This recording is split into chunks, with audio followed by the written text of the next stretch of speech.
From this moment, from henceforth on, I no longer want to have any discussion about who the best big man in the NBA is. You can give that to Joel Embiid. You can give that to Giannis Antetokounmpo. You can give that to Anthony Davis. From this point forward, the only conversation I want to have concerning Nikola Jokic is if you believe he is the best player in the NBA or not. Because the fact of the matter is night in, night out, every single game, every minute, he gives the Denver Nuggets an opportunity to win. Every time he's on the court, they have an opportunity to beat whoever is in front of them because he is that good.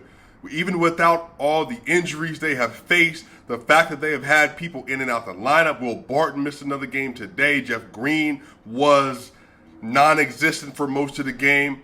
Whenever the situation arises, the MVP shows up and puts on historically great performances. And what do I mean?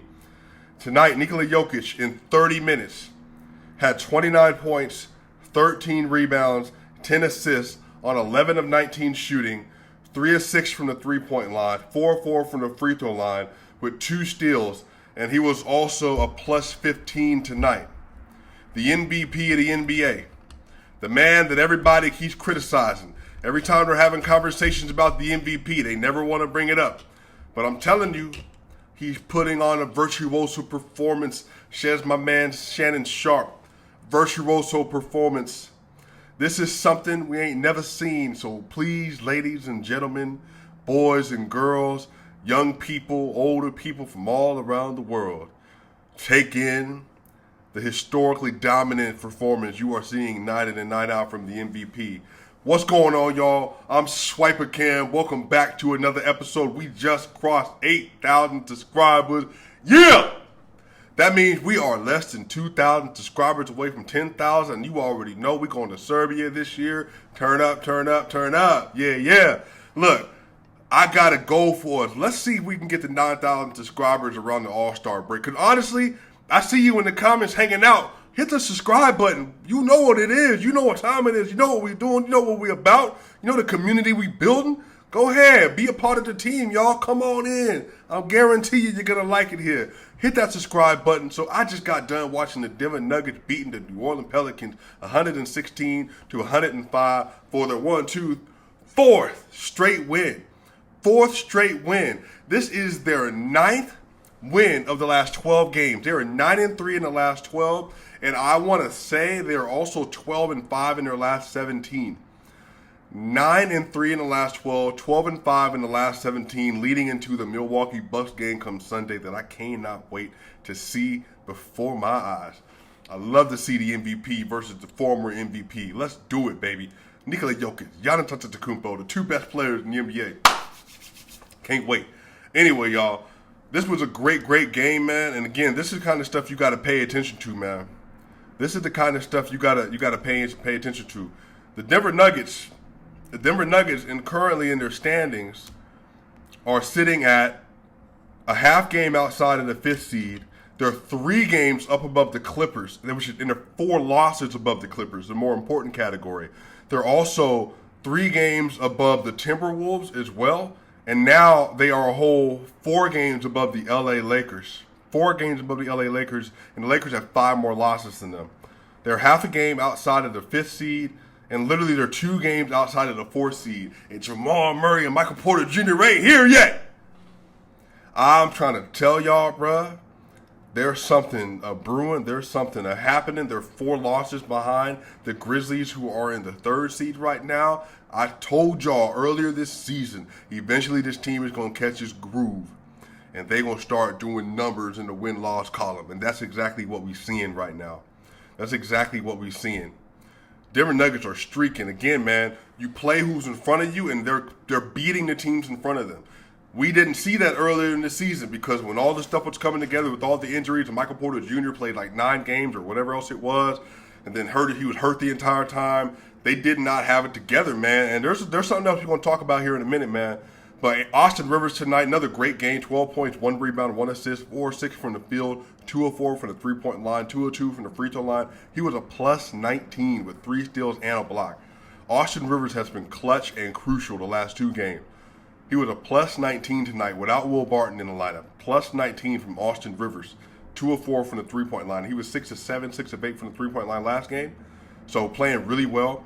Monte Morris tonight had 13 points, 8 rebounds, and 8 assists, close to a triple-double again, 5 of 11 from the field, 1 of 4 from the three-point line, 2 of 2 from the free throw line. Also had a block. He was a plus 11. Great game from him tonight. Aaron Gordon, really good game, 31 minutes, 20 points, 4 rebounds, and 2 assists. He was 8 of 18 from the field, 2 of 8 from the three-point line, 2 of 2 from the free throw line. Also had a clutch steal. He was also a plus 15. And then Jeff Green tonight really didn't do much, played 21 minutes, didn't play really in the fourth quarter. I think, again, he's just, he's 34. This is year 14 for him. You got to manage his minutes. I think he had 20 points or something like that last game, so you really got to manage his minutes. 2 points, 1 rebound. He was a plus 4 still, didn't do a lot. But the story of the game, outside of the MVP being the MVP, is the fact that Bryn Forbes tonight came off the bench, had 25 minutes, had 14 points, 2 rebounds, 1 assist, 5 of 11 from the field, 2 of 4 from the three-point line, 2 of 2 from the free throw line, but he was a -2. But he was a -2 not with the starters, with the bench, with, again, the person we're going to talk with in a minute. But he had 12 points in the fourth quarter, I want to say. 12 points in the fourth quarter. Hit some crucial three-pointers, Jokic was standing at the top of the wing at one point in time. Bryn Forbes came off the screen. I'm talking about real tight. Just shot it up. And Jokic obviously was standing there like, yo, what's that? Went in. But that's the thing. Bryn Forbes, as y'all remember, that's exactly what he did in the San Antonio-Denver series 2 years ago. He's that kind of a player. He's just that kind of a shooter, man. Great game tonight from him. Bones Highland, 6 points, 25 minutes, 6 points, 3 rebounds, 4 assists, 2 of 4 from the field, 1 of 3 from the three-point line, 1 of 2 from the free throw line. He was a -4. But again, context, y'all. Tonight, Facundo Campazzo came out, and once again, he has been struggling. He has not been good. He has been a black hole on offense. And again, it's not all his fault. It's his fault in the shooting slump, which every player goes through, but his fit with this team, they do not have the kind of roster that can support having a 12th or 11th man like Facundo Campazzo. And he has, again, the worst plus-minus of any player on an above 500 team this season. Facundo Campazzo came out tonight, wasn't playing well. I want to say he had 3 turnovers in his only stint on the court. He played 7 minutes tonight, had 3 points, 1 assist, 0 of 1, 0 of 1, 3 of 4 from the free throw line. Was a -3. In 7 minutes, he had 3 turnovers tonight. And again, against a bad Pelicans team. He did not touch the floor in the second half. And literally, that little thing made the difference. When they put Bones Highland at the point, they put Bryn Forbes at the 2, and then they would leave in who was playing the 3? I want to say Aaron Gordon played the 3 for a little bit. Jeff Green in the first half played for a little bit, but really it was Aaron Gordon. They left somebody in at the 3, and they played Zeke Naji, and they also played Boogie Cousins. And Boogie Cousins tonight had 6 points, 7 rebounds, 2 assists, 1 of 7, 0 of 2, 4 of 4. He was an even. But the reason he works is because those rebounds are something this team has been missing on the bench. And Zeke Naji had a great game tonight, 11 points and 3 rebounds and 5 of 5 from field, 1 of 1 from the three-point line. He was even as well. But Zeke Naji and Boogie Cousins, Zeke Naji, Boogie Cousins, Bryn Forbes, and Bones Highland, they extended a 7-point lead at the start of the fourth quarter to a 13-point lead by the time the MVP came back in the game. And their minuses were worse because of the minutes they were playing with Facundo Campazzo in the first half. I think this is a significant notification. I have been saying Bones Highland should run the point.